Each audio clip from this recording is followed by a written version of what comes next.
two, as we mentioned, were killed on live television doing a feature news story. It's what we call a live shot here. News 8's Josh Scheinblum gives you a closer look at what was going on when that tragedy happened. What happened in Virginia has sent waves throughout newsrooms across the entire country.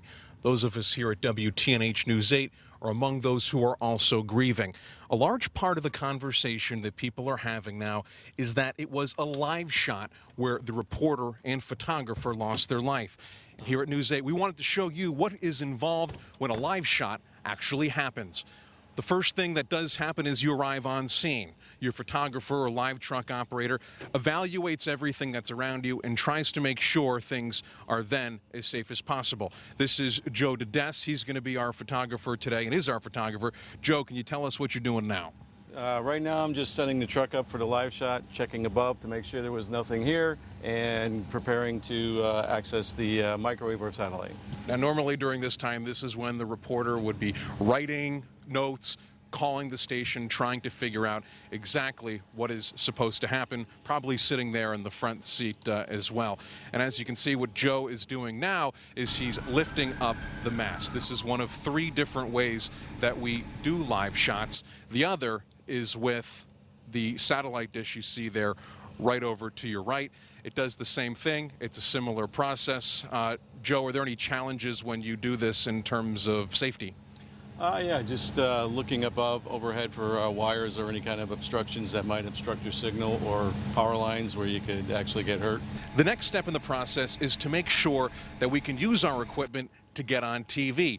Joe does that by calling an engineer back at the station and, of course, calling our editors to make sure they can see us as well if we have video we need to get back. Now, whether you are using the truck or not, the process is still the same. And that's because there's one more tool we sometimes use to get on television as well, and it's that backpack there. Either way, it still requires a phone call back to the station. After the phone calls are made and the shot is tuned in, the work isn't over yet. What's next, Joe? Well, once that shot is established, what we do is we go to the back of the truck, we take out our reel, we find out where we're going to go do our live shot, set up our tripod, drag the cable over to the live location, place it on the tripod, hook up the cable to the side of the truck, and place the camera on the tripod, and you're ready to go. And this is the part that you see at home.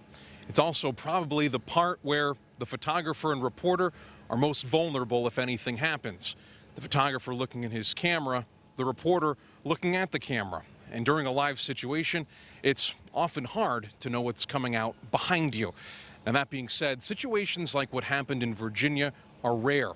And you can rest assured that at least here at Channel 8, we do everything we can to make sure that our crews stay safe. Reporting in New Haven alongside photographer Joe Dedess, I'm Josh Scheinblum.